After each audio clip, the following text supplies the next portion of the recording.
ओम श्री गणेशाय नमः। नमस्कार दोस्तों, भगवान गणेश आपको सुख समृद्धि प्रदान करें। दोस्तों, आज एक जातक का प्रश्न है, हम नौकरी में या बिजनेस किस में हमें ज़्यादा सफलता मिलेगी।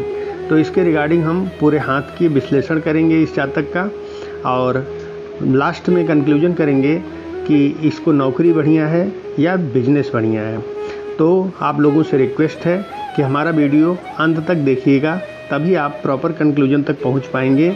और अगर आपको इन्फॉर्मेशन आपके काम की लगे, अच्छी लगे, तो आप इस चैनल को लाइक और सब्सक्राइब अवश्य करिएगा। तो दोस्तों, हम शुरू करते हैं। सबसे पहले हम बात करेंगे इसके पाल्म के साइज़ की, इसकी और फिंगर के साइज़ की। ये लगभग बराबर हैं। ऐसा जब भी योग बनता है तो व्यक्ति जो है बहुत जल्दी रिप्लाई करने में सक्षम होता है, लीडिंग नेचर का होता है, लीड करना जानता है, योजनाएं जल्दी जल्दी आती हैं मन में, अपने अंदर से लोगों को काम करवा सकता है, अपने अंडर में रख के लोगों से काम करवा सकता है।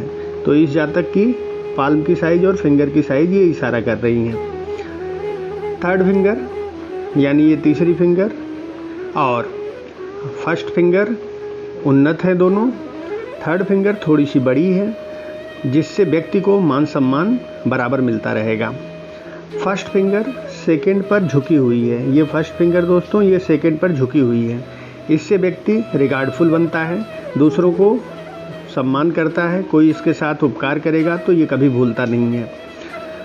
दोस्तों, अब हम बात करेंगे फोर्थ फिंगर की। फोर्थ फिंगर की साइज इस थर्ड फिंगर के पोरवे तक नहीं आ रही है, थोड़ी सी छोटी है, इसलिए ये अच्छा बोलने वाला नहीं है। अपनी बातें बिंदास तरीके से नहीं कर पाता है, थोड़ा कंप्रोमाइजिंग नेचर बन जाता है।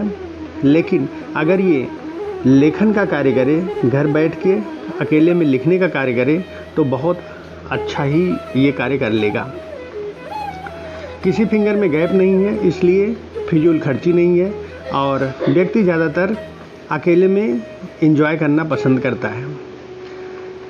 थंब की बात करें, इसका जो अंगूठा है वो थोड़ा सा पीछे की तरफ झुका हुआ है, जिससे ये उदार है, मिलनसार है, फिजूल खर्ची नहीं करता है, जल्दी से वादा करने वाला और पूरा न होने पर क्षमा मांगने लेने वालों में से इसका व्यक्तित्व है। हम इसकी बात करें, इसका जन्म जो है यहाँ से देखिए, जीवन रेखा से देखिए, इसका जन्म परिवार के लिए बहुत सौभाग्य वाला था, और बचपन से इसकी सेहत को लेकर परेशानियां कुछ ज़्यादा रही हैं। कुछ समय बाद इसकी सेहत एकदम सही चल रही है। अंगूठे पर ये यव का चिन्ह बन रहा है, जो इसके सिक्स सेंथ की बात करता है, इंटेलिजेंट बनाता है। अंगूठा इसका पूर्ण रूप से विकसित है। इस तरह से अंगूठा इसका पूर्ण रूप से विकसित है, जो दृढ़ इच्छा शक्ति और निश्चय वाला बनाता है इसको। थंब हथेली से थोड़ा दूर है, इसका अंगूठा हथेली से थोड़ा दूर है, जिससे व्यक्ति को आसानी से सफलता नहीं मिलेगी। लेकिन ये धार्मिक और सोशल दोनों कामों में निश्चित रूप से बढ़ चढ़ के हिस्सा लेता है। इसके अंगूठे के दोनों सेगमेंट्स लगभग बराबर हैं, इसलिए अपने मन की बात सीधे तौर पर कह देता है, स्ट्रेट फॉरवर्ड है। दोस्तों, ये अंगूठे की बात मैंने बताई आपको। इसका जो गुरु पर्वत है, ये सन माउंट, ये थोड़ा सा कम विकसित है। गुरु पर्वत थोड़ा कम विकसित है, जो जातक को थोड़ा सा कम महत्वाकांक्षी बनाता है, अपनी बातों पर ज़्यादा जिद नहीं करता। जीवन रेखा से एक ब्रांच निकलकर गुरु माउंट की तरफ जा रही, हम आपको दिखा रहे हैं कहाँ है। जीवन रेखा से एक ब्रांच निकलकर यहाँ से गुरु माउंट की तरफ जा रही है, जिससे व्यक्ति सांसारिक रूप से दयालु और धार्मिक है। शनि माउंट, अगर हम शनि पर्वत की बात करें, ये शनि माउंट डेवलप्ड है, जो जातक को थोड़ा आलसी बना रहा है। शनि पर्वत से एक अपॉर्चुनिटी लाइन निकल रही है, ये अपॉर्चुनिटी लाइन शनि पर्वत से निकल रही है, जो जातक के लिए बहुत अच्छा है। अगर एक ही दिशा में लगकर प्रयास करे तो निश्चित रूप से इसको सफलता मिलेगी। एक चतुर्भुज टाइप यहाँ बन रहा है, एक चतुर्भुज टाइप शनि पर्वत पे बन रहा है, जो भाग्य रेखा के द्वारा शनि माउंट पर बन रहा है, जो जातक को अपॉर्चुनिटी में आए किसी शत्रु से इसकी रक्षा करता है। अगली बात करते हैं दोस्तों शनि इसके सूर्य पर्वत की। इसका सूर्य पर्वत ठीक ठाक उन्नत है। ये सूर्य पर्वत ये ठीक ठाक उन्नत है। सूर्य पर्वत ठीक ठाक उन्नत है जो जातक को मान सम्मान दिला रहा है। सूर्य रेखा अस्पष्ट है लेकिन छोटी है। यही सूर्य पर्वत पे जो रेखा निकलती है उसको सूर्य रेखा बोलते हैं। ये अस्पष्ट है लेकिन छोटी है तथा रिंग फिंगर बड़ी है। इसकी ये जो फिंगर है ये बड़ी है। ये फर्स्ट फिंगर से इसकी रिंग फिंगर बड़ी है जो जातक को अचानक से धन लाभ का योग बना रही है। बुध से एक लाइन, यहाँ से एक लाइन निकल के सूर्य की तरफ आ रही है जिससे जातक के अंदर एक बुध आदित्य योग बन रहा है। ये जातक को चालाक बनाता है तथा अपनी बातों से दूसरों को प्रभावित करके अपने काम निकलवाने में सक्षम बनाता है। अगली बात करते हैं दोस्तों इसके बुध पर्वत की। ये बुध पर्वत है। ये भी इसका वेल डेवलप्ड है जो व्यक्ति को बौद्धिक रूप से स्ट्रांग बना रहा है लेकिन लाइंस ना होने की वजह से थोड़ा शर्मीले स्वभाव का है। बुध पर्वत पे इसके लाइंस नहीं है जो इसको टॉकेटिव नहीं बनाता। अपनी बातें पूरी तरह से किसी से स्पष्ट रूप से कह नहीं पाता, इसलिए ये शर्मीले स्वभाव का है। मैरिज लाइन इसकी यहाँ पे ठीक ठाक पोजीशन में है लेकिन विवाह थोड़ा लेट से होगा। लगभग 30 साल या उसके बाद ही ये योग बन रहा है। दोस्तों अगली बात हम करने जा रहे हैं ये बाहरी मंगल। बाहरी मंगल खूब मांसल और वेल डेवलप्ड है जो शारीरिक रूप से इसको बहुत बलिष्ठ बना रहा है तथा दृढ़ इच्छा शक्ति का बनाता है। ऐसे व्यक्ति, ऐसे जातकों में जिनके मंगल वेल डेवलप्ड है उनको वो बहुत बलिष्ठ होते हैं और ज़्यादातर डिफेंस पर्सन्स के हाथों में ये देखने को मिलता है। अगली बात हम करते हैं दोस्तों चंद्र पर्वत की।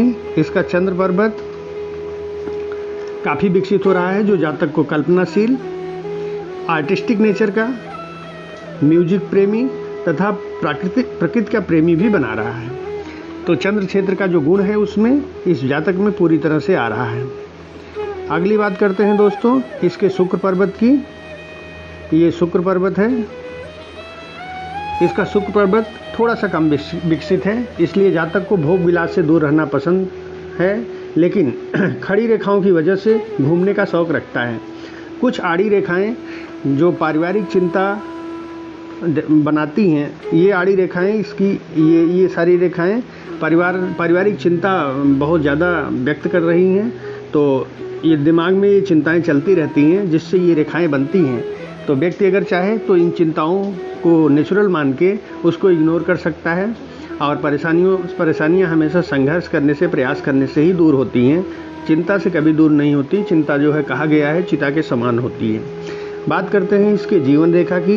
इसकी जीवन रेखा पूर्ण डेवलप्ड है और 100 साल से ऊपर का जीवन इसको मिल रहा है। स्पष्ट रूप से मणिबंध तक गई है। तो पाल्मिस्ट लोग यही प्रेडिक्ट करते हैं ये फुल लाइफ है।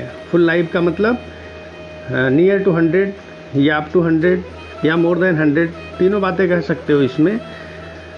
तो और कहीं भी इसके जीवन रेखा पे कहीं भी कोई राहु रेखा, कोई लूप नहीं बन रहा है, कोई द्वीप नहीं बन रहा है, कहीं किसी क्रॉस का निशान नहीं है।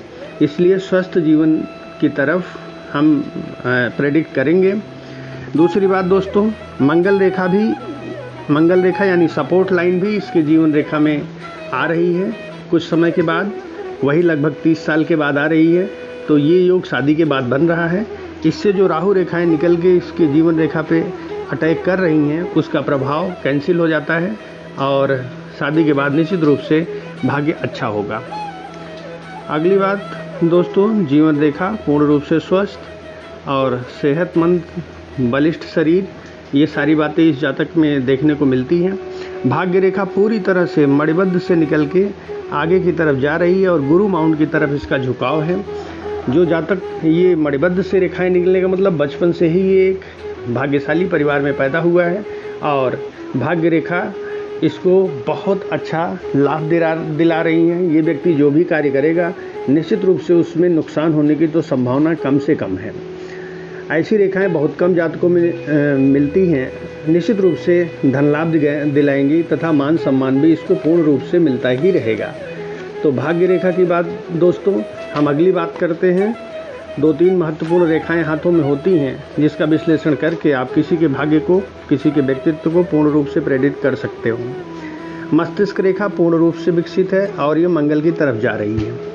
ऐसी मस्तिष्क रेखाएं जो मंगल की तरफ जाती हैं वो थोड़ा टेक्निकल बनाती हैं, भौतिकवादी सोच का बनाती हैं। भाग्य रेखा यानी ये भाग्य रेखा मस्तिष्क रेखा तथा हृदय रेखा के बीच में, इस रेखा के बीच में एक ट्रायंगल डेवलप हो रहा है, जिससे जातक लगभग 25 की उम्र में एक बड़ी योजना या बड़े निर्माण कार्य को करेगा।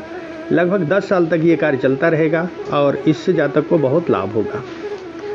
जीवन रेखा मस्तिष्क रेखा और हृदय रेखा भाग्य रेखा के बीच में एक ट्रायंगल बन रहा है। जीवन रेखा तथा मस्तिष्क रेखा के बीच में ट्रायंगल, जीवन रेखा ये रही और मस्तिष्क रेखा के बीच में यहाँ एक ट्रायंगल है जो कुछ कर्ज का इशारा करता है, लेकिन योजना पूरी होने के बाद आगे चल के इस कर्ज से इसको छुटकारा मिल जाएगा।